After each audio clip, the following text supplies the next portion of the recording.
Welcome to Control Talk Now, your smart buildings videocast and podcast for the week ending March 22nd, 2020. I tell you what, I'm going to introduce the man, the myth, the legend, the one, the only Kenny Smyers, and we're going to get right to it.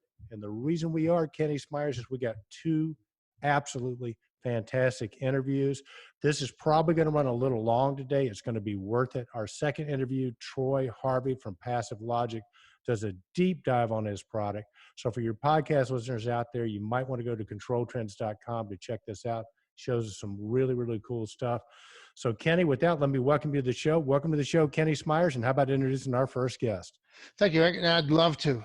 We have Prabhu Ramachandra from Facilio, who in Realcomm IBCOM last year, and we're fortunate to interview him on Realcomm IBCOM. But Prabhu Ramachandra is a co-founder and CEO of Facilio, and we've been featuring some of his articles and his work on Controltrends. Welcome to the show. Welcome. Thank you, Ken. Thanks for having me on the interview.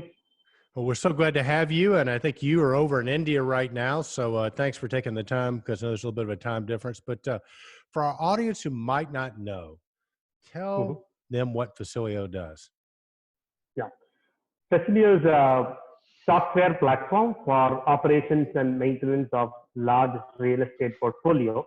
We provide a software platform and a suite of apps that helps real estate owners to operate and maintain their entire portfolio centrally.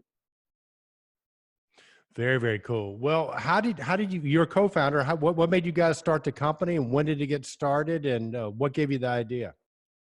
Yeah. So we started Facilio around mid 2017, along with a few of my friends. My background before starting Facilio is building large-scale enterprise-grade software for remote monitoring of telecom networks, where we were monitoring large telecom networks centrally on predictive maintenance, remote controls of telecom networks. So that gave us inspiration to why can't we do this for buildings, which is a much bigger market and where we can create a lot of value when buildings are being able to be operated centrally with data in real time. Background, I mean, obviously you brought some things to this industry that that maybe other people hadn't thought of, but what makes your product different? Yeah. So one, we are taking a software-driven approach. If you look at the current industry, it is heavily automation-driven, hardware-driven, sensors-driven, which is very critical. But what is lacking is the ability for customers to make decisions based on data, make decisions in real time, being able to operate the building remotely, using the power of mobility, power of cloud, power of technologies like machine learning, AI, and IoT. So this is what we bring, where we are completely hardware agnostic, and our software integrates with the existing automation system without the need to uproot them or remove them. We leverage what is already existing within the building, and we leverage the data and bring in new capability for customers, where now with Facilio, they are able to operate their entire portfolio from anywhere. We are bringing all their stakeholders, right from the technicians to supervisors to energy auditors, so building managers. Everybody will be onboarded into Facilio, and everybody will get contextual information to do their job faster, better. So this is the new thing that we are bringing in, where we are leveraging the data that are already existing within buildings and giving an ability for customers to operate their entire portfolio centrally and remotely. Prabhu, you have a location in New York City, and you've already established a successful start. How long have you been in North America, and the typical customer that you have? Tell us a little bit about that. Yeah. Yes. We are headquartered in US. We have our headquarter office in New York now. We have a local team there, and we have offices in Dubai. Our development center is in India. We recently opened our office in Singapore. This is our operations today. We started US operations mid of last year. We currently have customers mostly around the East Coast of US now. Very, very cool. Well, listen, let's sort of get right into something that's affecting all of us, because it sounds like you have a global perspective with all your offices around the world. What about the coronavirus? First of all, how are you seeing it in India? What are your other offices telling you? And then I guess more importantly, you guys seem to have a plan to sort of help people in buildings sort of deal with it. Can you talk about both those, please? Yeah. Yes, it's a very tough time across the world. Everybody are trying to fight it. In India, so far it's better than as we expected. Hopefully, it will continue so. Coming to how COVID is going to affect the CRE, general real estate, one thing we are seeing is that the whole property management, facilities management as a group is going to become more critical for real estate because the whole corona scare is going to be there for next several months. So the property teams have to make sure that they are maintaining, cleaning, sanitizing the property so that it builds confidence for both the tenants and the occupants to come and use the office when things settle down. They're able to comfortably come and use the premises with confidence. So one point is the whole property management will become a critical component within real estate. That brings the importance of operations and maintenance as such. The next one is we are seeing that now the whole remote working. So today, if you look at real estate operations and maintenance, there is very little scope for remote working. So everything is more siloed, more per site. Everything is done within the scope of the physical building. So technologies that helps real estate customers to operate real estate remotely is going to be critical to like come out of this for next several months. So ability to operate buildings, control equipment, manage, get insights on mobile anywhere in the world, so that at least part of the maintenance staff can work from home or work from other places. Well, Prabhu, I think very specifically, you have some very interesting measures that you've put into place, and you have ways to prevent the spread of this infectious disease. Tell us a little bit more specifically about how that works. Yes. So we are doing couple of things. One is we have a maintenance management as a module within our platform, where we have rolled out routines that will help property managers to roll out cleaning, disinfection, sanitization at scale across properties. Today, like the property management teams are in the forefront, they are taking risks, they are doing everything possible to clean the buildings. But if this has to be done at scale consistently for next several months so that you build confidence for occupants, you need the help of technology which can help customers to roll out, monitor the progress, record the data, bring insights, expose the insights to both tenants and occupants. If tenants and occupants know that. Right. I think that's very, very important at this point is your transparency. In other words, you put this in a very visible presentation so that you can gain the confidence and trust, and everybody can be a little bit more certain about what's going on. It's important. Yeah, no, Kenny, I'm with you, man. It's like if somebody said, well, we were cleaning the building, I want to see proof, right? I mean, I'm not necessarily trusting that. So your software helps bring visibility to it, like Kenny's saying. There are two things. One is our software has inbuilt routines that can be rolled out where supervisors can go and check, and the cleaning personnel can record it when they are doing what they are doing. And then we have the next part where we present it to tenants, we present it to occupants to build confidence among them. Yeah, that is one part. Second part is even before COVID came in, one of the core offerings that Facilio has been doing is the ability to work remotely. Like we have this connected building solutions where we connect with the existing automation system, bring the data to cloud, and we also offer remote controls of equipment. So customers can run their HVAC systems, elevator systems. They can adjust set points dynamically from the cloud. Yeah. So this brings this new capability where the staff can work from home, but still they can continue to operate the building. Well, that's a really good transition point for, we're seeing that, you've been on top of the trends, and I've read your articles so far. We posted them in Controltrends. So for our Controltrends community out there, please come to the site and look up Facilio, and you'll see that there's been a couple of really good posts about what Prabhu was talking about. But the concept of remote working now will never go away. A lot of people think that this is a transition point of no return. In other words, when people find out that there's a lot of work that can be done from the home, it's going to change the dynamic of the the workspace. In fact, there's a new term I heard the other day called the intelligent huddle room, where people don't know where they're going to be at the beginning of the day, but throughout that building they're going to meet at different points and stuff. So how does the Facilio product facilitate that? Yeah. So that is provided. One is we have this connected building solution. Plus, if you look at our platform and apps model, we have apps for maintenance where maintenance staffs are using the product. And then we have apps for building BMS operators who are going to use the product for their day-to-day operations. We have tenant engagement apps where tenants are also connected to the same platform. So the information flow from property management team to building operations team to tenants and the sustainability team, everything is very seamless. So everybody gets contextual information in real time, and everybody is mobile enabled. They can do their work from anywhere. Well, very cool. And it seems like, to Kenny's point, we might be at the point of no return where more and more people are going to be working from home.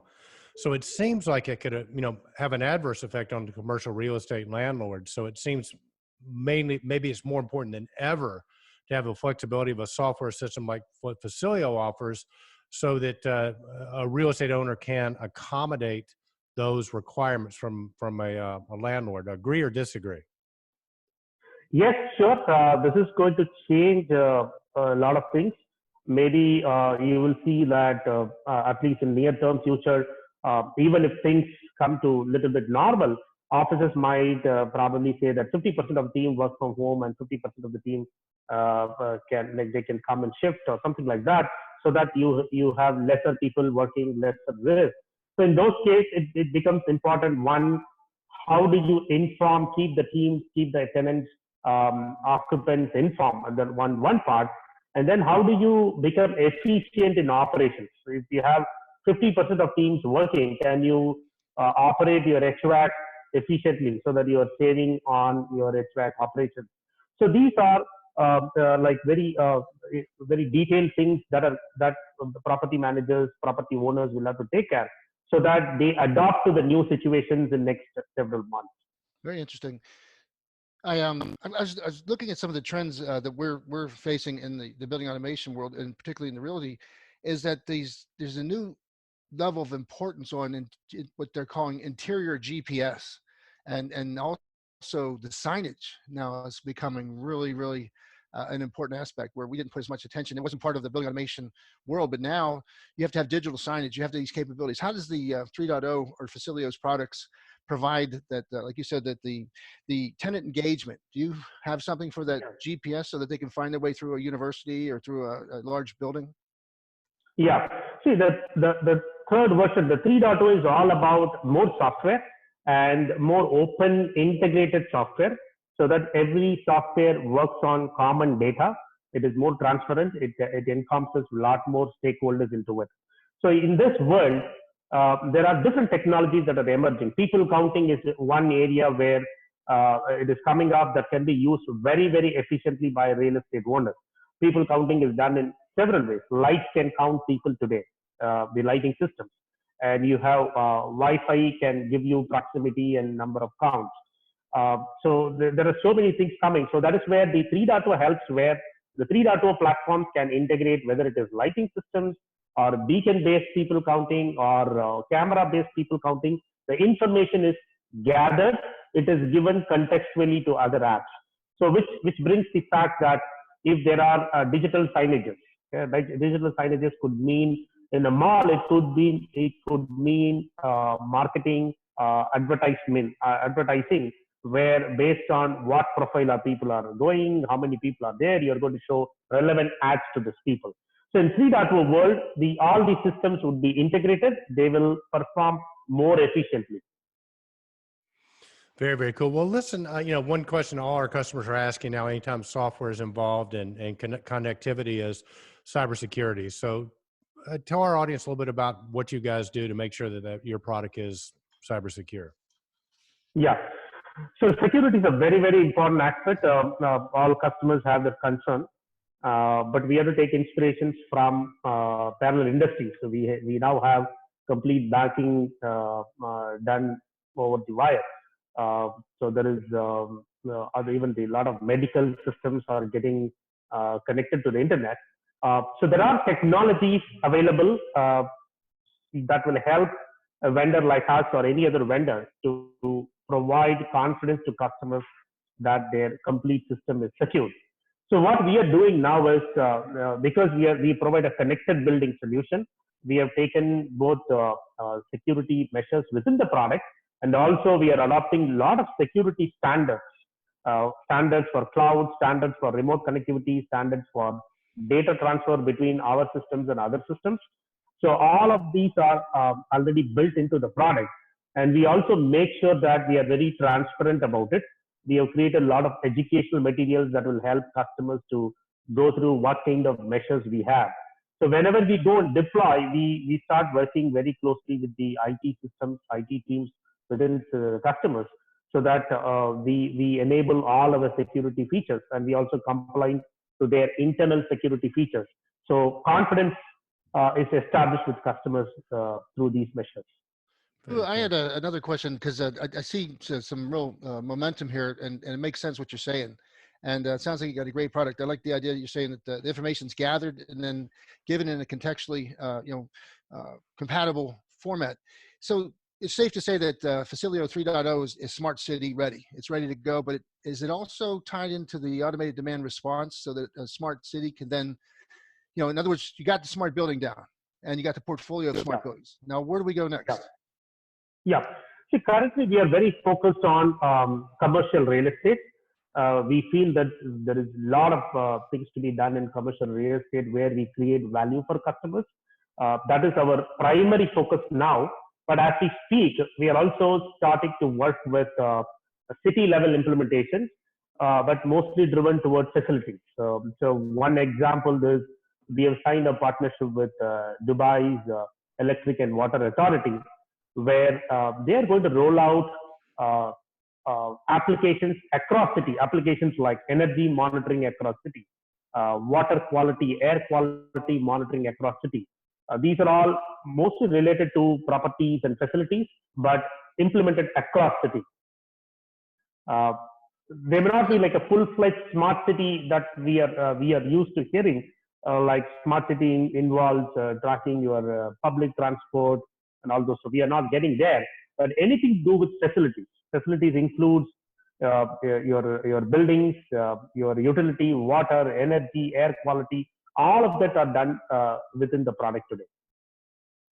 Well, that's cool. Very, very good. I mean, the New York City being probably one of the most premier cities in the world, where they're trying to really create sustainability, but ownership of correction the issue. They came out with a city emergency, global emergency for energy, and New York City is going to be one of the first cities in the United States that if the real estate owner does not show that they're complying with this and they don't have an active energy reduction and they're not getting with the program, there's going to be some fines levied on a month-to-month basis, like a fine where the owners can't pass it on to the tenants. So your product would probably help a lot of owners achieve compliance, correct? Yes. Our product helps, and in fact, the city is also proactively starting to run programs with vendors like us. They are working with multiple vendors with different technologies to consolidate and then enable building owners to come and adopt it. We are in talks with different departments within the city on this subject. Awesome. Excellent, excellent. Well, listen, I want to shift gears a little bit because hopefully what's going to happen is our community is going to see you hear the interview and they're going to go, wow, we want some of that. So walk our listeners through, if they're interested in the product, sort of the process from the first phone call or email to getting a full-blown Facilio system in your facility. Yes.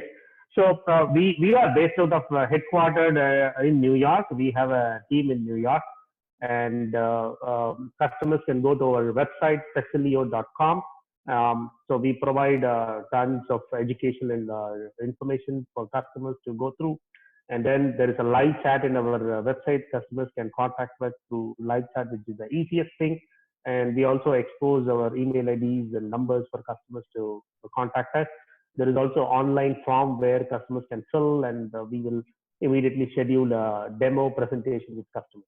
So Facilio.com is a place to go for customers. And we are right there in New York to interact and help our customers. Well, Prabhu, the services, and how do you deliver? Okay, so that's how we get in touch with you, whatever. But is it a subscription? Is it a software program that you maintain? You buy it and then you maintain it. How does the customer envision the relationship over time? Yeah, our product is offered as a SaaS-based solution. It's a software as service applications. It is licensed on an annual subscription basis. Once we start interacting with the customers, then we onboard the customer. There is a process to it. It takes anywhere between 2 to 6 weeks. We connect with the existing building systems of customers. We onboard their buildings, assets, all the information into the product, and then customers can start using our product right out of our cloud. We are currently hosted in Amazon, and customers, it's a pay-as-you-go model. They can start with few properties, smaller scale, and then expand across their larger portfolio. Very, very cool. And of course, we met you at Realcomm IBCon a couple of years ago, or I think it was last year actually. And hopefully, if things get under control, we'll still be having that show in June in Miami. Will you guys be there if the virus sort of subsides a bit? Yes, we are just waiting to get out and start doing our regular work, which is meeting customers, meeting other industry peers. Hopefully the virus allows us to do it sooner. Right. Well, just kind of in review. So Facility CRE 3.0 is going to transform commercial real estate industry. So let's just go over some of the bullets again. And it provides the tools, the singular point tools for energy maintenance, tenant asset tracking, industrial solutions for repurposed buildings. How can we elaborate on the importance of this right now? So again, so we see this virus, this menacing virus. So there are people out there that need visibility into their buildings, so they can basically get a 2-for-1. They can get immediate building support and facility management, but they can also put this into place. So it's like an additional incentive to move now to get this sort of capabilities in your buildings. Yes. See, again, to reiterate, the need of the hour is going to be efficiency. How can you run your buildings efficiency and transparency to the tenants and occupants? So this is where the whole concept of CRE 3.0, which is predominantly operating at scale of portfolio, operating across portfolio, operating and maintaining your building based on real-time data, so that all your decisions is based on data. And then bringing all the stakeholders, right from your property management, energy sustainability management, tenant management, everything is connected to a single platform. So everybody gets real-time data and everybody are able to collaborate in real time. So this brings tremendous efficiency in operating and maintaining the building, which is going to be very, very critical going forward after the whole the COVID thing. All right. Well, listen, as we wind down here, first of all, this has been a fantastic interview. Can't tell you again how much we appreciate you taking the time to speak with us today. You guys seem like you're on the forefront of what's going on. What do you see in the future for Facilio and for software services like yours? Yeah, I'll start with wishing all our customers, industry peers to come out of this situation sooner, so that we get back to our regular business. Hopefully it happens sooner than we expect. So once that is done, so what our plan is, we have a plan of global expansions. We already have customers in US, Middle East, India. We just started up in Singapore. We have plans to start our operations in Europe and Australia mid of this year. That is our plan from Facilio side. And we are very upbeat about bringing in this whole CRE 3.0 concept reality and live at scale, so that our customers who operate a large portfolio of buildings are able to gain next level of efficiency, so that they are able to face the challenges they have with the help of our technology. Well, there you go, man. If you want to check out this great software, you can go to Facilio.com. That's Facilio.com. Really cool stuff from Facilio, Kenny. And like I said, we're interview heavy this week, so let's interview our second guest. How about introducing Troy Harvey? Eric, I'd love to. We had Troy Harvey on our show on episode 332. It was in September 2019, and one of the remarkable things I wrote down in my notes was that Troy's known for his deep physics-driven building automation, which is revolutionizing the way buildings are controlled. He's going to tell us where traditional technologies have left off and where passive logic comes into play. Welcome to the show, Troy. Welcome, Troy. Well, it's good to have you back on, buddy. So what have you been up to since the last episode? Well, it's been a busy the last 6 months. I've personally been traveling around the world, meeting with distribution, master integrators, master system integrators, and building out our network as we go to market later this year. And really just teaching the community about this core technology that we've been working on, this deep physics technology that enables fully autonomous buildings. Well, that doesn't sound like you've been up to much. Yeah, that so all right, traveling around the world. So tell us some of the places you've been. Give us a little travel itinerary, some of the hot spots, if you will. Yeah, so we have been working in the US, North America, with a lot of the distribution and master integrators, building up this market and putting in what we, the support structure for passive logic, rolling out to market. Then in Europe, we've been working with people throughout the Nordics and Germany and France and the Danish areas. So we've been, really kind of building up from owner operator point of view. The thing that's been most interesting to me at Passive Logic is the interest amongst insurance companies, and this may not be apparent to the installers and the integrators of automation equipment, but insurance companies turn out to have one of the biggest portfolios of building ownership in the world, and they are the most subject to risk around buildings. And today, insurance companies are really in what we call the emergency care business. And they all want to be in the preventative care business, which is sort of where we all want to be as well. We don't want to always be running to buildings at 2 o'clock in the morning to make them work. So we've seen this flowering on the Japanese side. What we've really learned there is we've got a bunch of growing partnerships with big general contractors. And in Japan, they have the same problems that we have here in the US with labor, right? We have so many unfilled automation programming jobs in North America. And in Japan, they have that too, and they have a shrinking population and no immigration, right? So they know it's never going to fill. And so we've been building up those relationships in Southeast Asia as well, where you have big hotel owners who want their buildings to just work. Well, listen, Troy, for artists who might not have caught that first interview, it occurred to me, probably I'll give them a little stable datum. Sort of briefly, if you don't mind, describe what Passive Logic does, and it's kind of in general terms. Then I'd really love to sort of delve more into the specifics of how the hardware and the software work together. Yeah, absolutely. So, about 15 years ago, I got a project from the Department of Energy to look at building operations and building efficiency. And my previous company, like a lot of you guys in the field, was doing both controls and energy engineering work. And we were looking at how buildings never lived up to their promise, which is especially true in the high performance building world. So when you look at a LEED Platinum building, well, we go design these cool buildings. Everybody puts all this engineering effort. We put all this dollars into it, a lot of great field work. And then we watch the building operate, and it never quite operates the way we want. So we said, well, why? What's going on here? And basically, as we took a step back from buildings as buildings with, you know, automation, we said, well, buildings, what are they? You know, they're giant stationary robots. Gosh, you know, Nice. we've got all of these sensors and all of these control points. And when you add up all the sensors and control points in a building, it turns out buildings are the most complex robots or most complex controlled infrastructure in the world.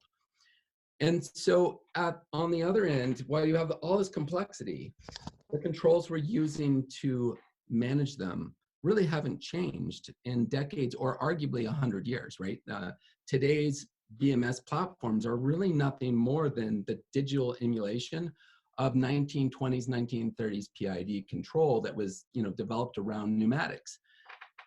And we're just kind of linking this together digitally inside of a digital controller, but it's so mismatched with the control problem we're facing, the complexity that we're facing, that it's really impossible for any install organization with the biggest team on the, you know, biggest projects to ever accomplish what needs to be done. And when you look down the field of all the small to mid-sized commercial buildings, well, they're hardly getting anything at all. So we looked at this problem, this challenge, and we said, well, gosh, buildings is the biggest industry, biggest controlled industry with the biggest complexity. Why don't we have the best technology? And our technology has been just lagging by 20, 30 years compared to the automotive industry and some of these other robotic industries. So we looked at this complexity problem. We said, we can do something about it. We took some experience we had in physics simulation of buildings. And we said, well, the core of an autonomous system, taking sort of the brain out of an autonomous vehicle, teaching it not about driving, but how to operate all of these systems within a building in coordination with one another, is all around the physics of how do buildings work? How do we predict and see the dynamics of buildings from the occupants, the lighting, the energy use, the HVAC systems, cooling and ventilation and human comfort factors all interact with one another. And if you can teach a controller about that, well, all of a sudden, a lot of dominoes fall down that are today each these really hard, very intractable problems that everybody's spending tons of time just trying to tweak and tune. And we end up in these death spirals on every project between the installer. All of us controls guys are the last people out of a building and everything gets blamed on us. And then we have the occupants move into a building, they call us, they complain, we roll trucks, we tweak tune, they call us, they complain, and it just goes in a circle, right? And so how do we get out of this circle and really make buildings what they are, which is a functioning autonomous system with controls smart enough inside the building to manage all that complexity?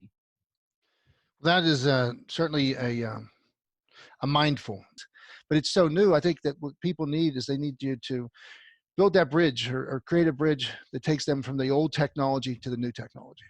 Right. I think what we recognize is we started working with some of the players in the industry. So about 2 years ago, we started signing NDAs with a few strategic partners that really brought in their points of view on where the challenges were in the marketplace. And we knew that technology was core to how we solve building operation. But we saw what was even a bigger problem was how do we even just install automation today in buildings? And that's the bigger hurdle.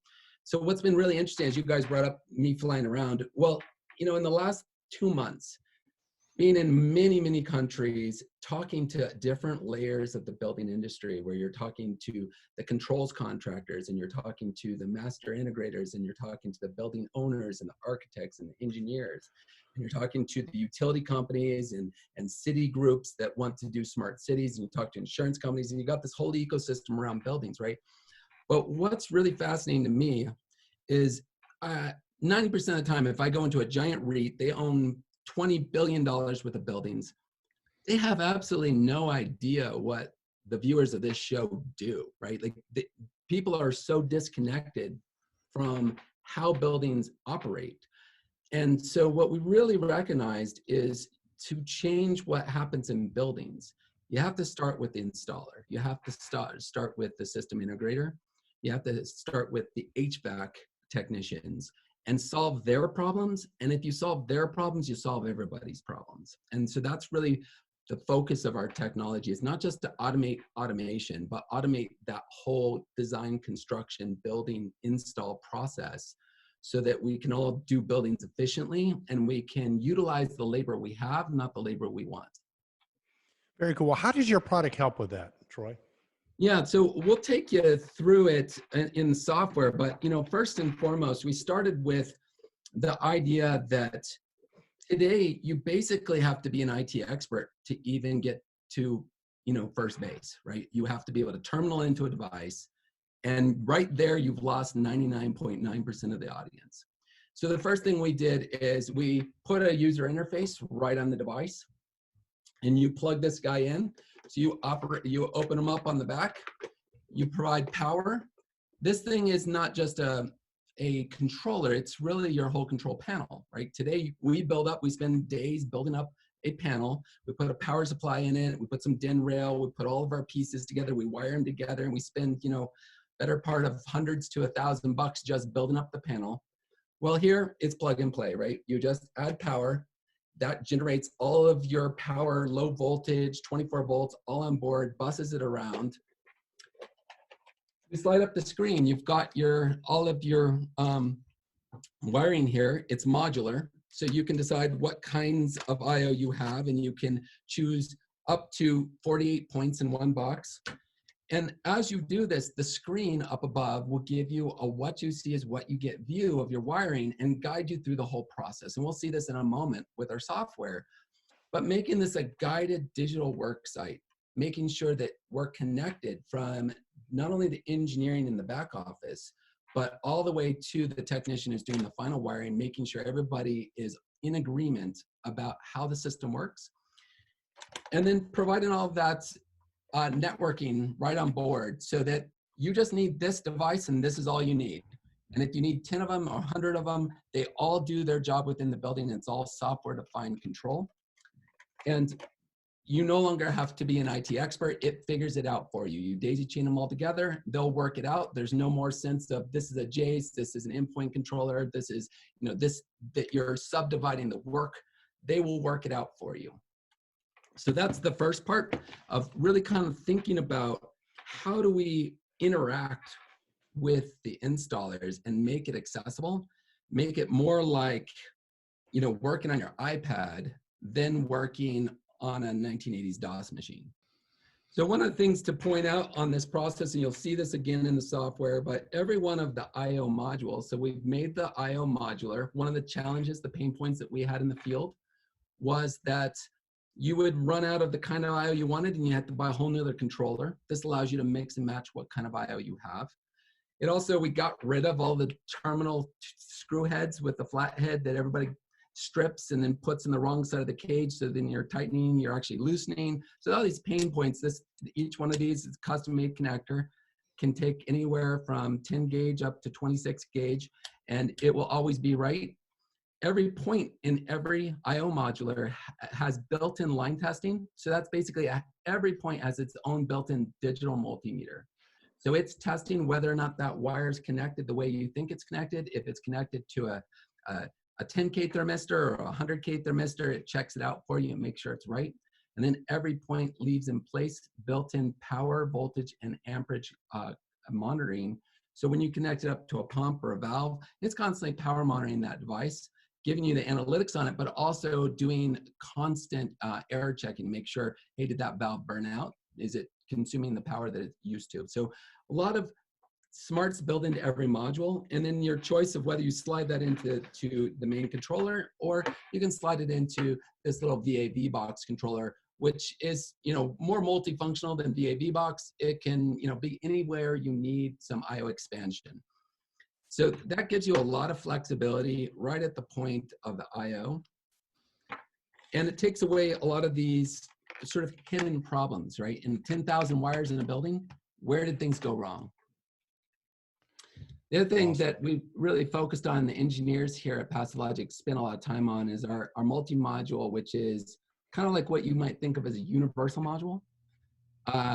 Every point on here is super universal. So every point can do everything from 0 to 10 volts in or out, 0 to 20 or 4 to 20 milliamps in or out. It can do 24 volts control signals up to 1 amp out. It can do MSTP, one wire, 45 Modbus out of any point. Any point can be a ground. On a voltage measurement, it can go up to 500 volts. So you can set up a box as a high voltage monitoring box for a whole set of breaker panel. So really very software definable what every point is. And you'll see in the software why that's really valuable, because it allows the system to make corrections in software for installation errors. Wow. I tell you, I don't want to say the word spooky, but it sounds spooky. In other words, this is definitely taking the all the pain points that you mentioned and the collective, the methodologies that we use right now. Basically, we're going to reduce the number of steps, reduce the number of components, and deliver more of the desired features. So this is definitely a leap forward from the traditional technologies that we're used to. I think one of the things that's really important to us is also when you have new technology, that's not enough, right? It's really what do you do with the technology? And for us, the two things that we're doing with the technology is, first, it's all about technology to generate a user experience for the installers and the engineers and the designers of systems. And then the second part is, how do we use technology to enable marketplaces that have been challenged to use real building automation? So when we look at the market today, building automation's stuck in the top 3% of commercial buildings in the US. When we look below the 100,000 square foot point, that's, by the way, 97% of the commercial building stock. The penetration in that market's really small. Now, the problem here isn't that the demand's not there. And the problem isn't that people don't want these features. In fact, often for the installers, they feel those smaller buildings is where they can really build a lot more value add for the customer relationships that they have over the plan spec market. But the problem has been that it's just taken too much labor and too much expertise, and therefore too much cost to really penetrate that market. So we've really built our model around how do we enable the installer to make value out of those small to mid-sized commercial buildings and scale it up. So you have one product. It doesn't matter if you've got a $2,000 job, a $20,000 job, a $200,000 job, or a $2 million job. You can use PassLogic throughout. And so that we think is another key component to why empowering the installers, right, and giving them the tools they need. Where I think what we hear today largely from the small commercial market products is the flagship products aren't good to start with, right? They're basically 30, 40-year-old technology. Then the manufacturers of those flagship products make a light commercial product that they take features out of already a not very good product, and then they make it a really super not very good product, and then nobody wants to use it, right? And that's not how you solve this problem. Agreed. Wow, Troy. So it must be something at your engineering meetings when you guys sit around and dream this stuff up. Huh? Do you guys have a particular process you go through? Because this is so innovative and so creative. Yeah, I think, one of the things that's been really valuable for us is three parts. One is what we call empathetic design, right? So I think when you look at the guys in the field, and this is what we find over and over again, we'll go out to control shops and they'll be like, gosh, nobody's really come through our doors with anything new in 15 years. We're about ready to baling wire an iPad beside of our VAV boxes. And the problem there is people have felt this challenge internally that they know their personal lives and their professional lives are starting to really go like this, right? And so we've really listened a lot to what people's challenges are. So that's really important, is bringing in the installer's needs.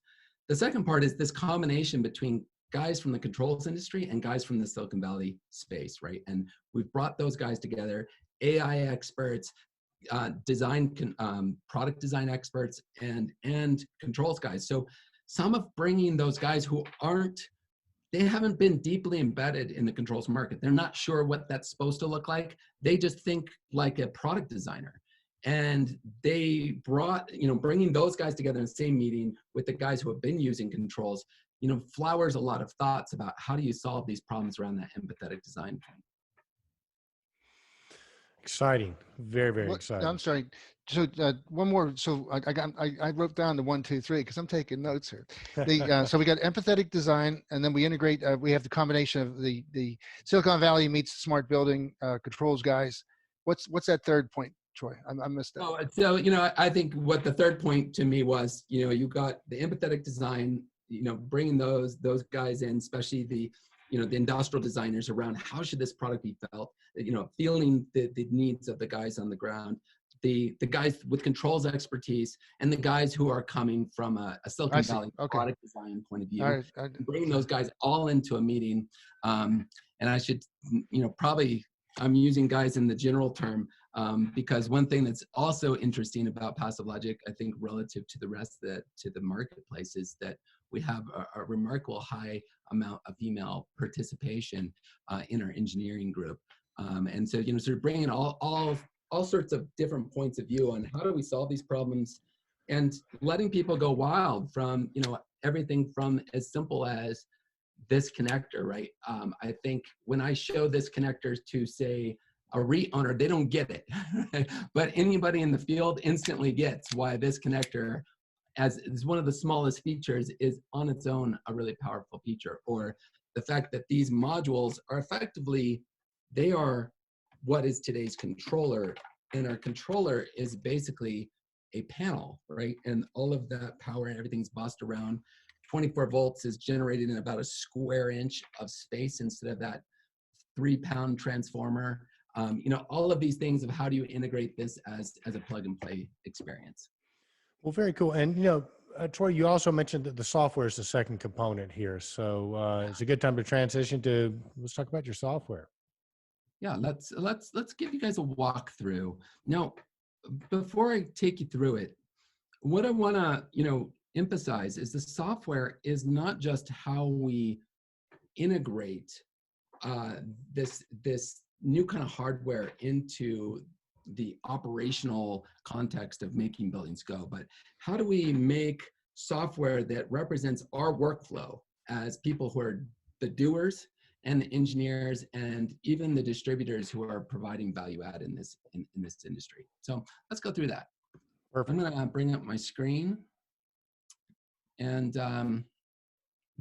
you know, actually, guys, I'm going to just, I think it might be worthwhile just to show a couple of things of how, before we go into the software, if that Sure. makes sense. So I just want to give people a little bit of an overview. You know, we've been talking about the hardware, but overview of how these two pieces interact and how it's a bit different in the thinking from traditional controls. And so at Passive Logic, we really think in terms of this arc: design, build, operate, maintain, and manage. How do you build the one engine that understands this whole life cycle of buildings, right? And so we have to go from a design to a digital work site. We provide that autopilot control, then provide continuous commissioning, and then portfolio management, and all with one infrastructure. And so that's how we think of our product space. And then from the installer's point of view, you know, we have this plug and play experience where you have this edge device that gives you that step-by-step install directions right on the screen. It can be slid into a wall, right? So this is not just for the back end, back room in the closet like we do controls today. You can now put this in a public location where it might be easier to actually aggregate your sensors and your control points, leave it in a drywall wall where it can be used in place as a user access point, provide this guided wiring experience, and leave it in place the autonomous control. From the installer's point of view, though, what we think is really powerful is like, how does this technology, how does the software enable the pre-integration of what is today a bunch of different pieces that we're all mashing together? So, you know, in our world, every controller is the master. There is no master. They all work together. It has built-in secure VPN, built-in analytics, built-in networking, you know, its own virtual private network. Smart IO, automatic issue tracking, and then on that small end of that marketplace, replacing these hundreds of little single function control boxes with a plug and play real BMS that can still be able to be attractive at a price point that's, you know, in those sub $5,000, sub $10,000 jobs. But what we're going to be walking you through today is some of this new technology that enables the control autopilot, the universal protocol translation, automated point mapping, automated commissioning, and human comfort control. So everything in Passive Logic is done around human comfort, not around just air temperature. We'll talk about that more in future. And then we're working with utilities, being able to integrate Passive Logic into a demand response program. Because at the end of the day, these utilities and smart cities, what people want is that buildings are a network of energy consumers and producers interacting in real time with other producers and consumers so that we create this peer-to-peer network. We may have talked about this in the past, and this is maybe something for another show, but one of the outcomes of what Passive Logic is doing is the investment in the Department of Energy in us to build a digital twin standard. So people in this industry they're used to talking about things like haystack. We're talking about something much bigger world that describes your building and your systems and the interconnections and the physics, and that enables not just how we do smart cities, but it enables lots and lots of cloud providers or corporate interests or some of your installers who want to get access to their buildings in a unified way. But today it's this big project just to connect up, whether it's an analytic solution or some kind of cloud maintenance management system. How do you connect that into a control system in a way that's not a $50,000, $100,000 cost of integration on every building?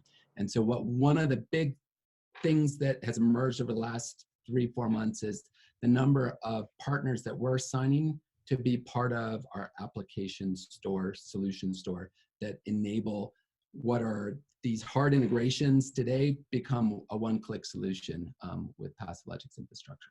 You show us the software. I think what we're going to say is when you see this software demo, you can turn it off now, and it's like taking the blue pill on Matrix. Everything will be exactly how it was before. But if you watch this demo, it's like taking the red pill, right? Everything will be different. So with There you that, go. That's what I was trying to say. Yep, with exactly. that, Troy, go ahead and let's. For those of you interested in taking the red pill, here we go. Okay, here we go. So, okay, so I'm just gonna log in here. So when you log into Passive Logic, and this is irrespective of whether you're logging on your laptop or back in your office on your desktop computer or right on the screen, right? You'll get the same interface wherever you are. You'll see all of your portfolio. And these buildings will be buildings that you can interact with, you can borrow or sort of duplicate their design so that you can start with another existing building and just edit that design, or just navigate through your buildings by portfolio. Here I've got commercial, industrial, and residential buildings, but you can create whatever groups that you want. This is your space to manage, right? You can reorganize this however you want. Each of these buildings in the portfolio are constantly aggregating the information about what's going on in the building. So I can rank them by, say, their commissioning date or their issues in the field. If I open up this building with its issues, I'll see what issues the system is automatically flagged. So part of the deep physics is not how does it only operate the building in real time, but it then understands when things are starting to operate out of range. In this case, a two-way valve error, that how those system errors can be flagged and propagated up. So out of a two-way valve error, it has an initial assignee. I can reassign it to somebody else. You see that we have 3 of the Beatles here that we can assign it to, and I can assign that to different people in the organization, and I can say fixed valve in the field, right? And I can interact with the system. So that's the ability to interact with your portfolio, seeing it in location, where these buildings are by group, and then navigating in 3D. We have this 3D dashboard that you can fly through your buildings, where you can rank in XYZ different things you want to note about your buildings, what their performance is. Again, you can choose what kind of graphs you want on here, and you can put this in animation mode that in your central office, you can have this running all the time, highlighting the things that you want it to highlight. But I'm going to create a building from scratch and show you how this process works. So I'll just call it, test project. We're going to put whatever notes we want. We can drag and drop an image of the building, or one will be created for us as we build up the software. I put in the year built because we take some notes about how that system or that building might be built based on the year that it would have been constructed initially, some of the construction that is typical of a location and the year, what kind of controls we're going to do, what kind of building type it is, where it is in space, right? Let's see. Well, I typed it wrong, but it found it for me. So this is our address here at Passive Logic. So this is just a little setup to say where your building is. Now this is going to have value in multiple ways. It's how we credit distribution. It's how we connect the lines of your bill of materials for making the system to distribution. And it's also calculating things like elevation and air density and things like that for its internal physics. So at that point, we've set up the building, basics of where we're at, and we can import CAD or BIM if we have it. But I'm going to show you what it's like to just do it from scratch right in the system. This again could be done right in the controller. Most people will do it in the back office and do the last steps in the controller. So I'm just going to say this is a 24,000 square foot building. Now, every time I put in a number like this, it asks me, is that an estimate or is it accurate? And this is because every variable has quality of data information. And this is important because we infer a lot of data points, a lot of sensor points where you don't even have sensors. And we assign quality of data to those based on the sensors around it. So for instance, if you had a bunch of zones, each with sensors, and there's a zone in the middle that doesn't have a sensor, well, we can infer what's going on in that zone. And based on the statistics of that network, it will be able to say, well, is that like 60% accuracy or 90% accuracy? And so this fills in some of this data that we always wish we had, but don't have access to because no building is perfectly censored. So I'm going to say this was an estimate, that I estimated these things. And then I'm going to go in and say I made this one accurate, and I've measured out that first floor. Now again, I could add floors to this, as many floors as I want. I could have basement levels, but I'm going to keep it real simple. So now we've got our 3-building stack, or 3-floor stack rather, put together based on the 3 floors we asked for. And I'm going to go and draw what my building is. So this is how we define in this control by contract what the building looks like. If you imported CAD or BIM, this would be filled out for you. But in this world, we're going to do it ourselves. And I'm going to bring in a floor plan. Now this could be PDF of some plans. It could be a photographic picture you took of some paper plans, or you could just draw it from scratch freehand if you'd like. We also enable you to scan your building. So you can do it with a scanner device. And that in the coming months, we will enable the new iPads that Apple released that has the built-in scanner that just came out 2 days ago. So I'm just drawing my zones. So these are the controllable zones. So I've now laid out my 3 controllable zones in this space. And one of the things that's very, very neat about what the guys have done here is this is doing multiple things for you. You just described the thermodynamic intersection between all of the zones where the outside world and weather is. So we now know how to control all these zones. It's a location model that we use for also assembling where people are in the building, where there's occupants, and what the comfort demand is in each zone. As we drag and drop our sensors, we're building a sensor location model, right? So I'm going to put some temperature sensors around here. I'm going to use a couple of these passive logic sensors because they give me 8 sensors in one really fast 1 minute to install package.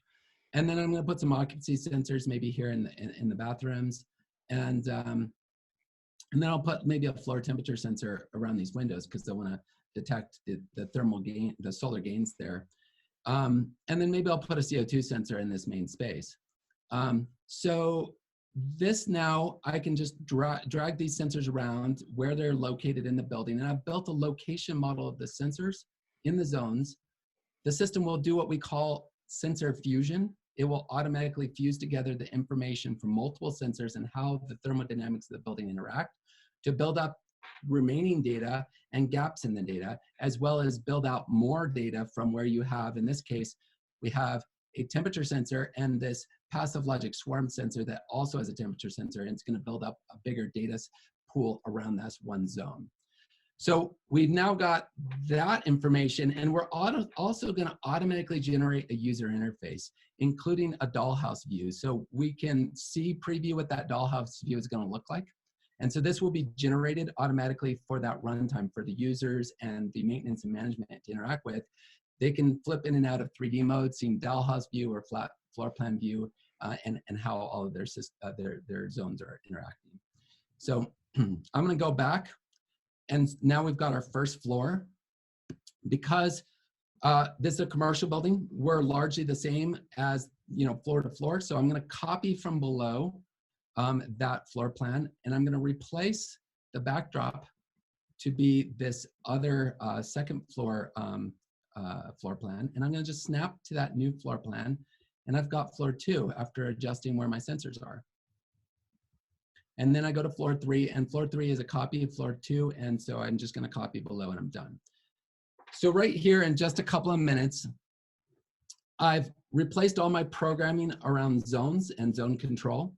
I've replaced all my HTML5 user interface generation around the floor plans. I've generated my 3D floor plan views for the dollhouse, views for the end user, and I've built this location model. So in a couple minutes, we've replaced many days of work on a typical building. Now I'm going to do my systems. So I'm going down this pipeline of steps, right? So project, then building, now system. And on the system view, I've got all of these different components that I can use to, build up whatever controllable systems I have, energy systems, HVAC systems, and so forth. So here I can just drag and drop components from this palette. So say I wanted to take a heat pump, an air source heat pump, and connect it to a pump. This is this interactive drawing environment. It's like a very simple Visio or CAD system that I can draw what those systems look like and how they're going to be controlled. I can then build up whatever system designs I want and save them off as templates. Now, at Passive Logic, we've created a bunch of templates for you already, radiant and forced air systems and hybrid and VAV systems that you can just drag and drop and start from a pre-built system definition. But I could just hit the plus button if this was a system that was, well drawn and does a bunch of things. And I can rename this, whatever I want, my awesome system. And I can share this in my company. If I'm a distributor doing value add, I can share this with my installers and give people these, templates that they can work with. So I'm going to just start with this demo template, which I've pre-drawn, and it has a moderate level complexity here. We've got a geothermal system. We have a water tower that is coupled to that geothermal system to boost its COP. We have domestic hot water over here. We have a boiler and a buffer tank that combines both the heat pump and the boiler into both radiant and an air system. So you could, and we have some renewables in this system as well. So here's a system with a lot of different subsystems that have control intersections between those subsystems that are non-trivial to code around. You'll spend a bit of time to try to get this kind of system right. You'll notice at the top up here that we have tabs. So you can create as many systems as you want. If you have an HVAC system on every 5th floor, well, you can draw those and even sort of duplicate them across, right? And so this allows you to build whatever complexity you need. It could be the simplest system in the world where it's just a package unit on the roof, or it can be all kinds of intersections of subsystems interacting together, one on every several floors. So this then is defining, this is the control by contract around your systems view. And each one of these components, while it looks like a CAD symbol or what we tried to make a little friendlier CAD symbol that everybody could recognize, Each one of them is what we call a digital twin. So when you drag and drop a pump into this, you're not just dragging and dropping a symbol of a pump. You're dragging and dropping the physics of how a pump operates.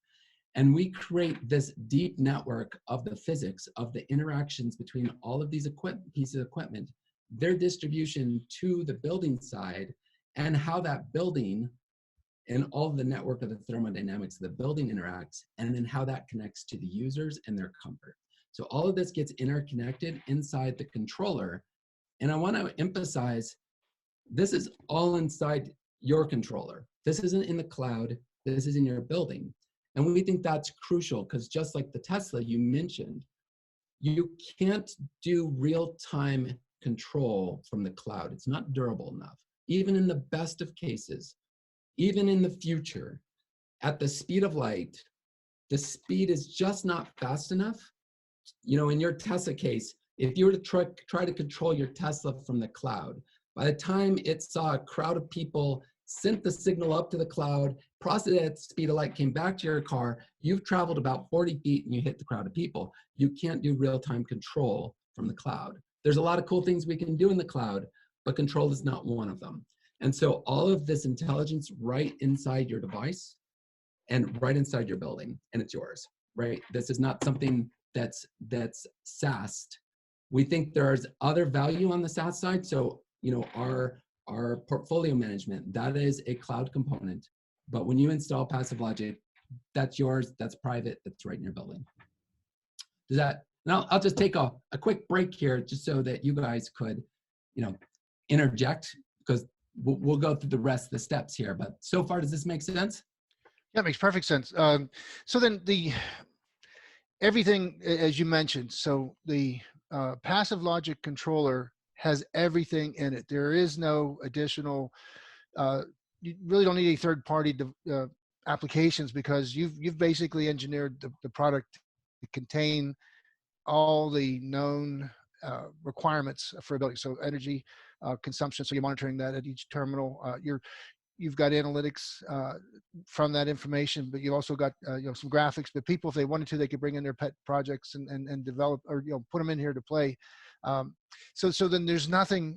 What I always try to do is figure out where's a gotcha. Where's the point where it looks too good to be true, because at the very end of it, you're going to say, well, we don't have this. You know, it seems as though you've got this thing so thoroughly thought through that there are no gotchas. Well, so the thing that's important to understand is we talk about all those needs, right? And so whether you're the insurance company, the utility company, or whether the owner operator or the architect or engineer, or whether you're the installer of equipment or the distributor of equipment, you know, where does this all funnel down to? It funnels down to the building. And if we can make the building understand what a building is and how a building operates, many of these problems solve themselves.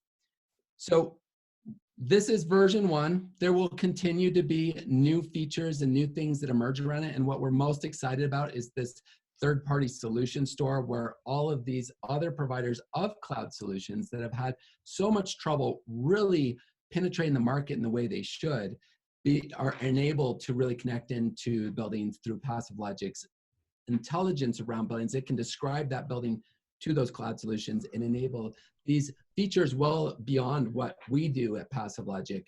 And it becomes sort of this catalyst for whether you are doing really deep analytics around power utilization that's, you know, deeper than the analytics that we provide. That's enabling a third party who can do those features in a way that it's just very hard. Oh, okay, and one other thing I had that is kind of, you know, it's a lot. So when you talk about bringing in that pump, for instance, and you bring in the pump's physics and you put them into your project, that pump then becomes self-diagnostic. In other words, it's going to continuously compare its performance with its design performance. And so that's another thing that's brought online instantaneously. Right. Yeah. So again, you know, and this is why some of our partners, we have a partnership, strategic partnership with Google and a strategic partner with NVIDIA. They're really excited about what we're doing, because not only is this sort of bringing, you know, the kind of level of technology you see in autonomous vehicles to the building space, but actually Passive Logic is somewhat unique in any space in that we are actually doing local learning right in your building. So most AI today is done in the cloud.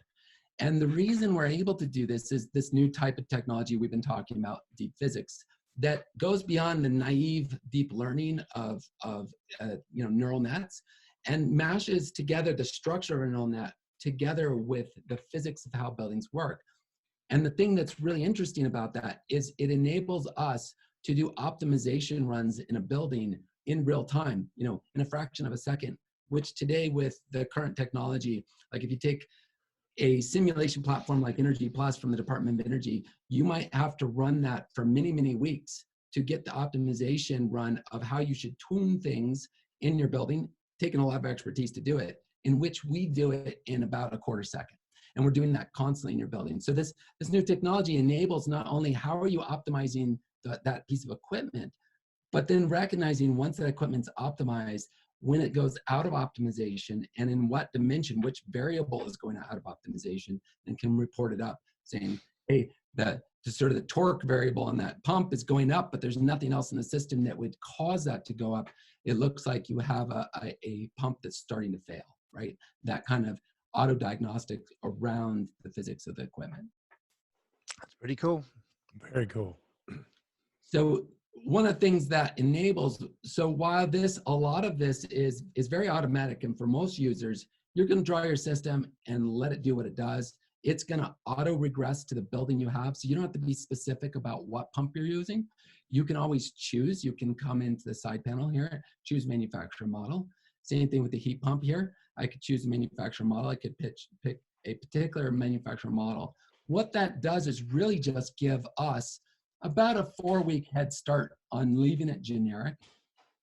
But we enable the advanced user to pick manufacturer model. You can go into the advanced tab, change whatever variables about a piece of equipment you want, or you can actually change the behavior. So you can note that the physics inside this heat pump is connected to the outside world, in this case, in terms of 3 I/O points, which is stage 1, stage 2, and reversing valve.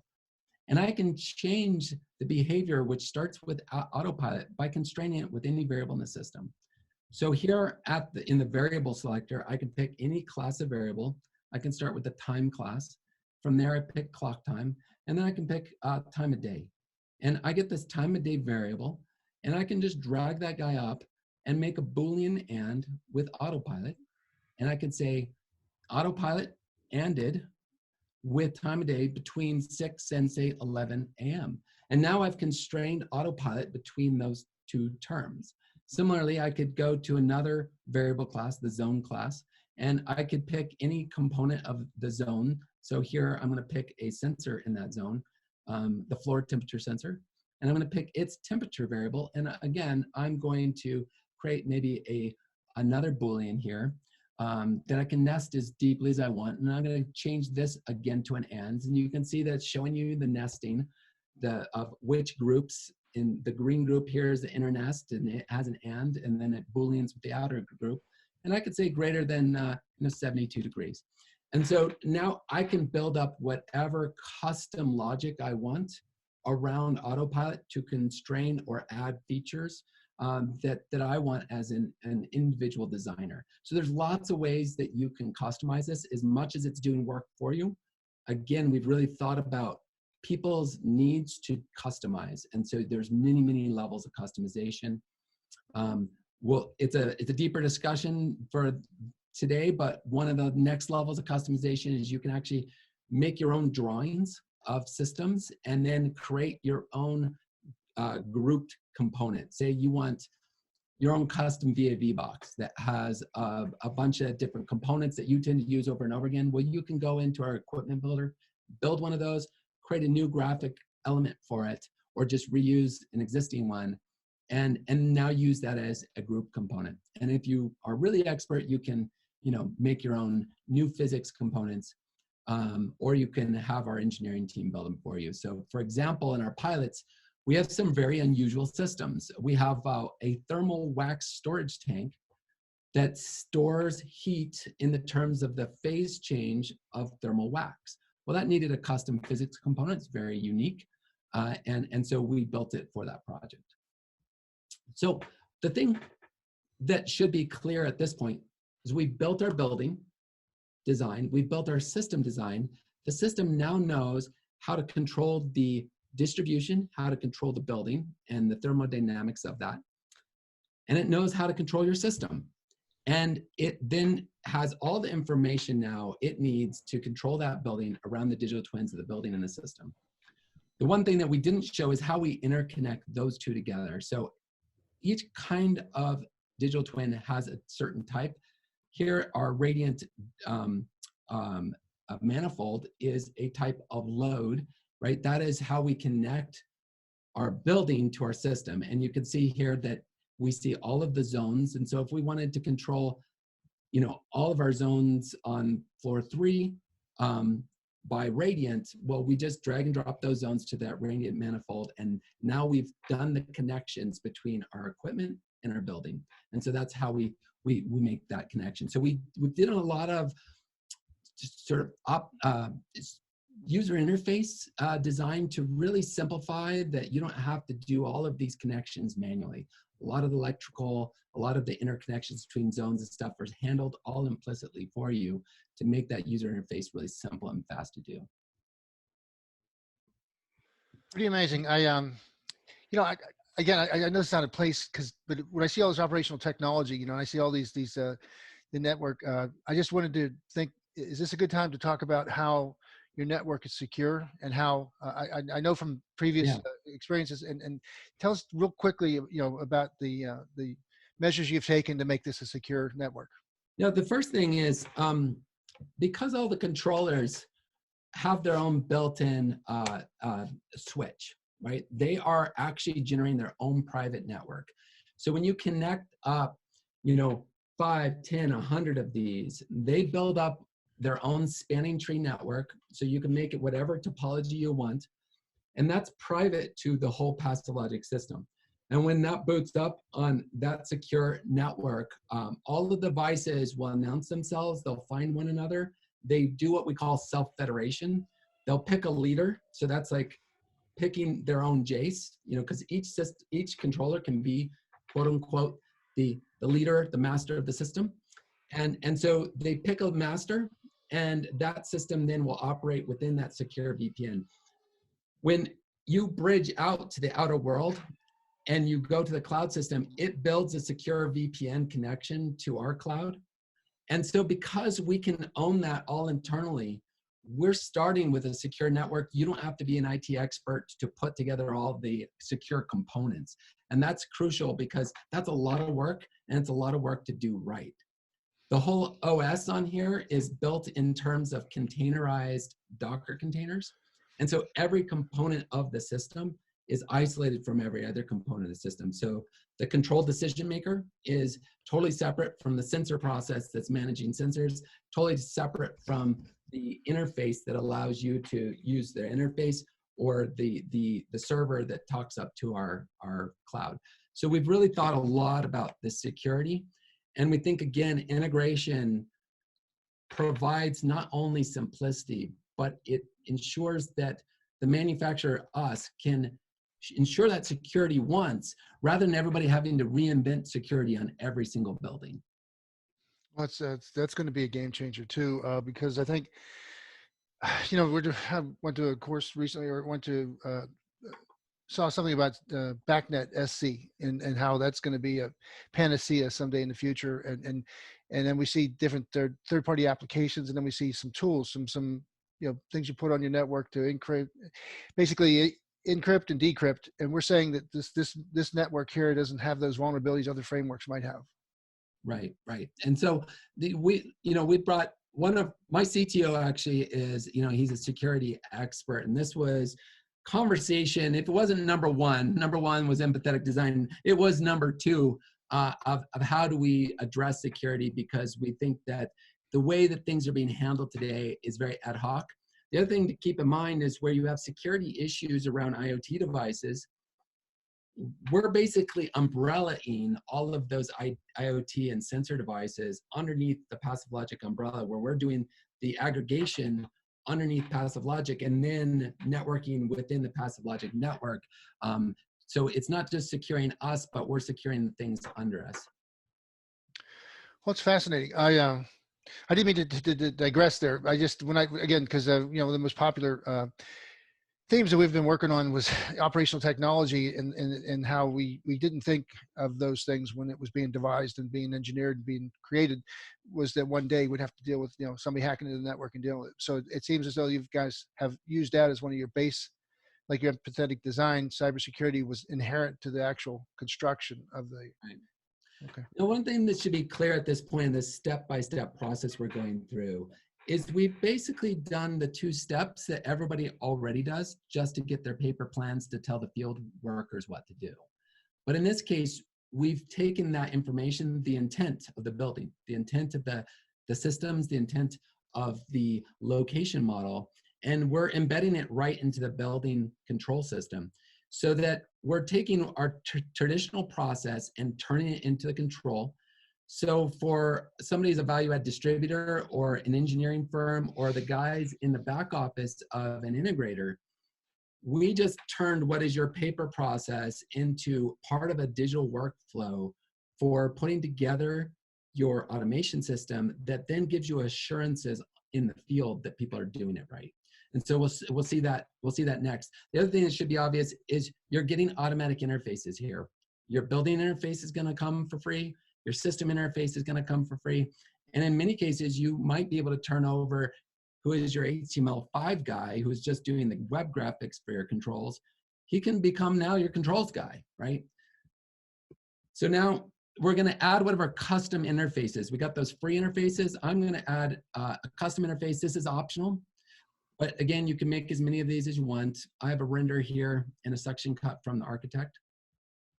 And we've got a tool here that allows you to actually do these section cuts on the building between the front and back graphics.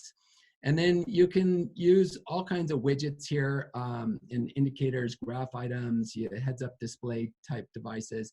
I'm just going to put a floor level control widget in each one of these section cuts that allows the maintenance and management guys to come in at this top level display where they can like click on each one of these widgets and control it floor by floor for all the zones on that floor. And then maybe just for fun, well, since I'm used to Utah, I'm going to put a snow melt toggle here on the sidewalk that would allow users to interact with the snow melt. And again, just in a quick minute, we made a custom user interface that will be added on top of the building interface and system interface. So now this is where we think the magic really starts. If it hasn't already been a little bit magic. Because the system understands your building and your systems, it can actually design and build your control system for you. So again, you can always do it manually. You got all the manual components in the manual layout space, but I'm going to have the system do it automatically. And I can pick a cost scenario. I can pick anything from, maximum wiring effort, least controls cost. So we got the little guy pushing the boulder up the hill. If you really want to put all the labor in, you can do it. Or all the way at the other end, we have our passive logic symbol that's saying, hey, I want the least effort, but the controls cost maybe at your maximum, or you could choose something in the middle, right? So this cost scenario, and then a fill rate. And what you're saying here in the fill rate is, I'm going to set what is the maximum fill rate of any controller. And in this case, I'm going to say 90%. So that's saying don't use up more than 90% of the points in any controller, because I might want 10% of those later to then add on to the system. And I say add controls, and it's going to add the controls to the building. You can see where they are. I can open those up and I can move them around and put them wherever I want in the location model. But what it's built up is a whole network diagram already pre-built for me. So it's actually designed the whole topology of the controllers. We said, do the least wiring effort. So in this case, what it did is it put a controller in the HVAC room to handle all the equipment, and a controller in every floor to aggregate all the sensors. And then all of those controllers are just daisy chained together, right? And they could be wireless, they could be wired, it's up to you. But I can zoom around in this network diagram and see all the point mapping and how it was done. And I'm going to now click on this controller. I'm going to jump in right into the controller. And you're going to see the point mapping inside. So this is the WYSIWYG. What you see is what you get view of the wiring. And you can set this up before you go out to the field, but when you're in the field, you're going to see this right here on your screen, right above your wiring. And it's going to give you this guided wiring experience where it's giving you live, real-time feedback on how your wiring's done and if it's done right. And you have, again, even though it's automatically point mapped for you, you can decide to change it however you want. So in this case, say I didn't want this thing here, I'm going to put it into my unassigned IO drawer, and then I'm going to be able to move whatever I want around from the different devices. I can rearrange how these things are point mapped. So here, I'm changing my point mapping from this module down here to the other module, or taken off into my unassigned IO bucket. I can choose wherever I want these things to be right in the field. Say my wire was too short, it's gonna reassign those IO points. It's gonna allow me to change it on the fly from, say, 0 to 10 interface. I can change that to BACnet MSTP, and it's gonna change those points between from a 0 to 10 interface to a BACnet MSTP interface. It's going to test that wiring and make sure that that device is talking properly, give me an okay or give me an error. And so this gives you this interactive environment in which you can reassign, unassign, change it around, switch your wiring. So here where I've got wiring on my wire set, I can decide how to rearrange those wires. If that system, in this case 0 to 10, for instance, is switched, the device will check that interface, and it will even suggest that you switch them, and it will switch them for you. So, if it needed to be plus minus the other way, it tries to go out that device, can't talk to it, says, hey, do you mind if I switch these? It'll auto switch them for you, test it again. If there's a problem, it'll give you an error, say it needs to be rewired. If it notes that the wires have been short circuited or open circuit, it will flag that as well. That's really cool. So this becomes this interactive space for your technicians, your electricians, the guys in the field, to make sure there's no problems at the first point of commissioning, which is your wiring. This is where buildings tend to go wrong. Yeah, I think that's going to be very popular because, like you said, that's when you come down to troubleshooting and problem solving, it's most of the time it's in that little area you just described, and also, so then the flexibility there would be if you're just a technician and you go to replace one of these sensors or something, and you had a 0 to 10, but now you have a 4 to 20, you can automatically, you don't have to go back to the shop and buy a new one. You can use the one you have on your truck. That's right. And there should be another thing that's really obvious to anybody who's done this work for a long time. You come back to this building 5-10 years later, guess what's right in your controller? The whole point mapping, all of the digital labeling of everything, what everything's supposed to be. You can test it right at the point of wiring. It has a full floor plan map of where the sensors are supposed to be, what sensors are working, and a full equipment schematic, all buried right in your controller. All you have to bring it up, and you can basically, you have the digital plan for the whole building right in the controller at any time you need it. Yeah, that's interesting. In fact, you can almost use it for a troubleshoot. You can put a sensor on there and it'll tell you what it is. So you'd know if it's a 10K type 2 or 10K type 3, or because I mean we have guys that they made mistakes, unfortunately, where they had the wrong sensor characteristics. So something like a little thing like a sensor is what's throwing us off. Right. So I'm going to just go back, and you can go back to the network diagram. And so we think that this part is super powerful, right? We've got automatic point mapping, automatic generation of the system topology. You can reconfigure your wiring on the fly without having to call up to the programmer to reprogram, give you download what you're often wasting a half a day to do what can be done in a second. And then that testing, that commissioning of the wiring interface. Troy, one other question again, and I hope I don't interrupt your flow here, but this is essentially going to make a commissioning process either so simple and easy, or else unnecessary, because it's this thing commissions itself, kind of. Yeah, continuous commissioning, right, Troy? That's right. So this is the first step in our commissioning. We'll do a final commissioning process, but largely 90% of the work of commissioning is going to be automated by the Passive Logic system. And you can think of this as in the controller, it understands that system and building topology and understands the underlying physics. So therefore it can also commission and make sure that the building and the systems match your drawings. And then it will automatically go through, and where you're spending maybe, overall like 4 hours, commissioning VAVs and trying to get them connected with, the control, the diagram and your control setup and making sure everything's balanced. Largely that's going to be automated for you by Passive Logic. Not only how each VAV works, but one thing to make sure it's clear is what Passive Logic is doing is really different from any other control system, which is every other control system has a PID loop between its sensor and that zone, and that's it. And so every zone, every room is considered like it's in its own universe, as if it's not connected to all the other zones. And so what Passive Logic does is it actually solves the building as a whole, as a thermodynamic interconnected system, and then decides what the load paths to each of those zones are in combination, so that it figures out the most optimal control strategy for your building at this time, given the connections between your zones. Say that twice fast. No, I'm just kidding. That's amazing. I'm tickled to death by this. And this is revolutionary.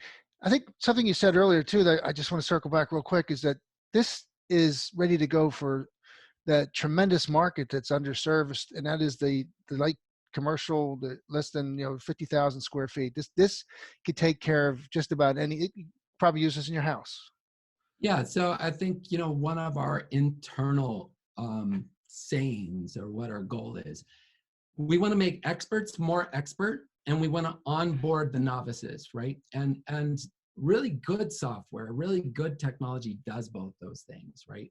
You, on an iPad, you'll see a 3-year-old using an iPad at the same time that it can be a very powerful user interface for an expert user to be more efficient. And that's our goal of Passive Logic. Well, and then, okay, I'm sorry to do this, but so our concern sometimes is that people do-it-yourself types that get involved and get in over their head. The process of purchasing Passive Logic, I know you've looked into it, and you mentioned some of the things about the distribution channel and the master systems integrator, or the master integrators. There's going to be some sort of a standard or certification or some sort of a way to let people know that this is still big league stuff and that equipment's still $500,000 and whatever, and you're not going to open it up to the tribe.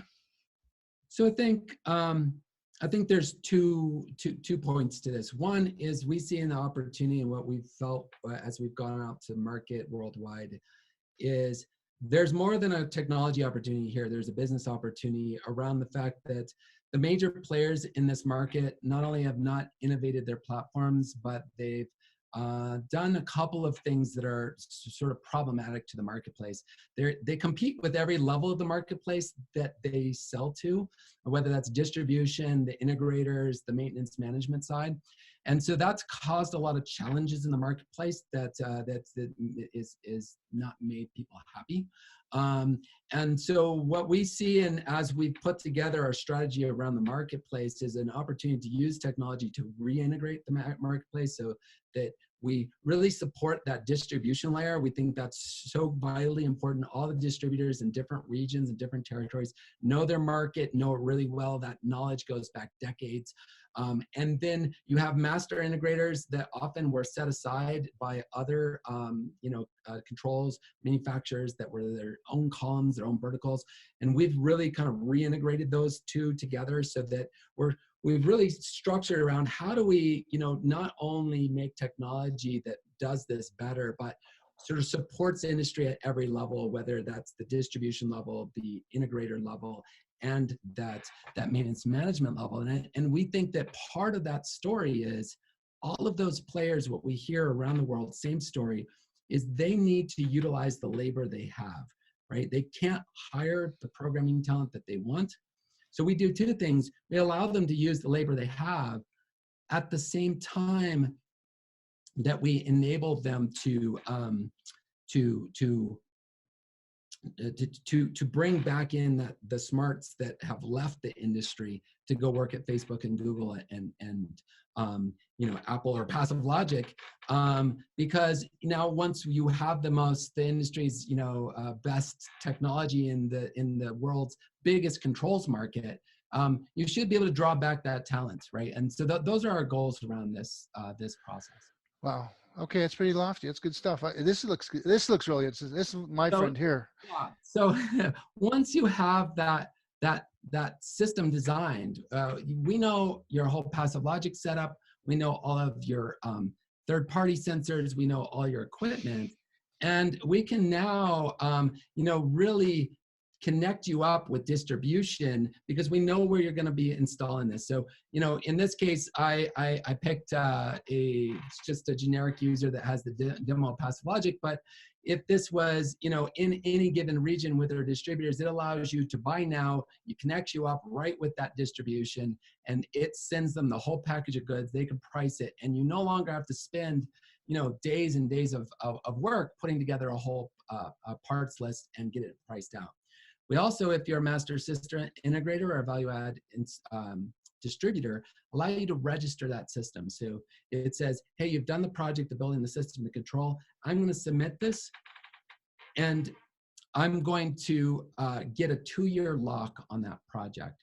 And what this means is we saw a real problem in the undercurrents of this marketplace that we think we could solve technologically, where the smartest teams in the market will often do the work as a loss leader. You'll design up a system to price it, you give it to the customer, they go get 6 bids, they pick the low bid, and you did all the work and the low bidder got the job. So what we do, if you're a master systems integrator or if you're a value-added distributor who's done that design work, you get a commission lock on the design of that building, and whether or not somebody else goes and steals it for cheap, you're gonna get the design commission on that project. And that's a way to reinforce, some of this. That's awesome. Yeah, this part that's really been driving people nuts in the marketplace.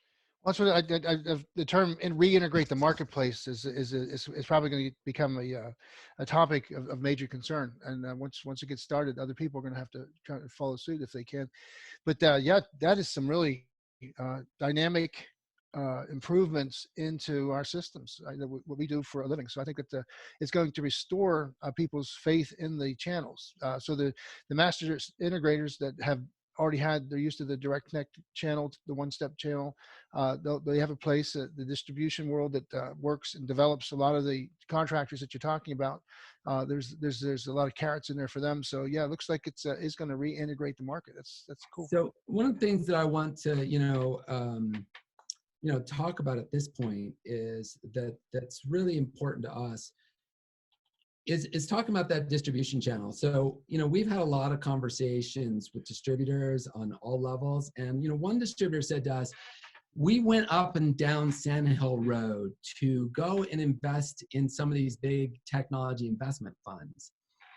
And and for some of the listeners, Sand Hill Road is like full of all these technology investors, all the traditional investors, and within 2 miles there's $500 billion of investment represented there, and they've been investing in all the technology that we all benefit from in our consumer lives, not so much in our building lives until recently. And what they said that I thought was super interesting was, none of these guys got it. They don't know how a traditional distribution marketplace works that governs how the building process goes together. And this is this multi-trillion-dollar value-add distribution channel that all these building products go through. And in the minds of Silicon Valley, that's been Amazoned away. And of course, it hasn't, and it won't. And there's a bunch of reasons for this. One, the contractor has to wake up and get to your distribution site, your brick and mortar store at 7 o'clock in the morning, buy his parts so he can do his work for the day, right? That can't be Amazon. The second thing is they rely on distribution for what we call not just parts, but smarts and parts, right? The distributors, they're doing a lot of educating and training, and often they're even doing the design work for the installers. So how do we really make this marketplace work? And this is what we see from Passive Logic's point of view. One of my engineers said 10 years ago to me, I spend 60% of my time just doing product requisition. So this is his interface, right?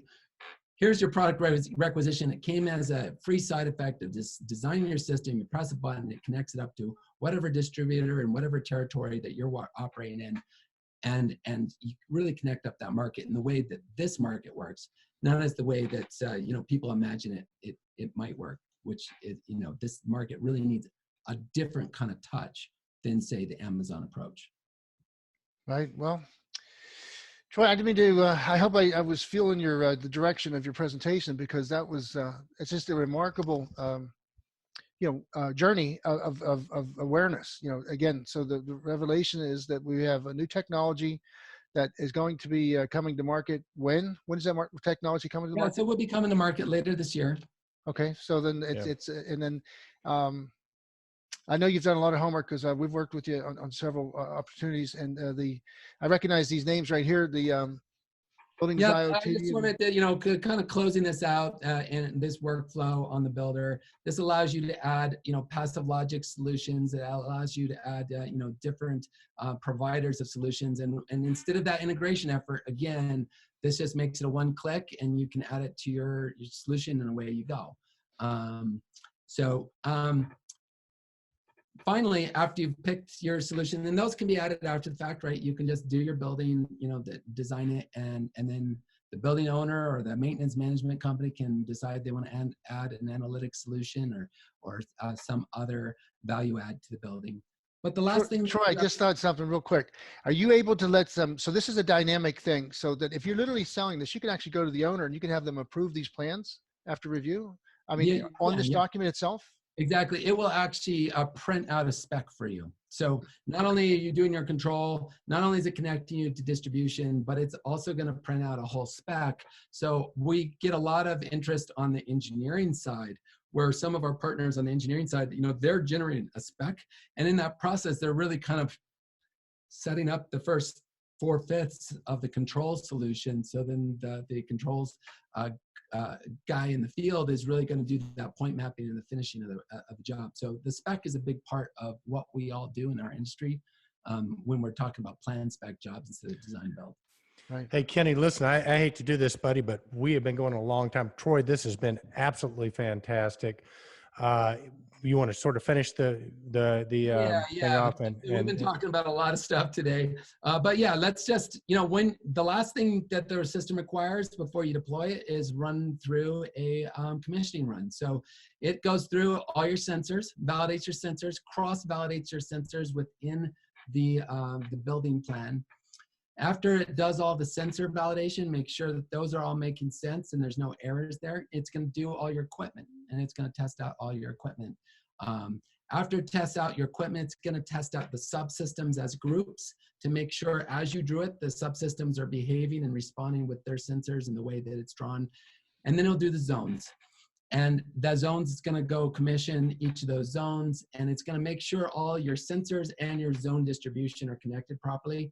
Once you've gone through that whole process, it will flag any errors, and then you can interact with it manually as a commissioner, right? You can see here that we had this floor temperature issue. We can look at the analysis of why, and then we can say, fixed wiring.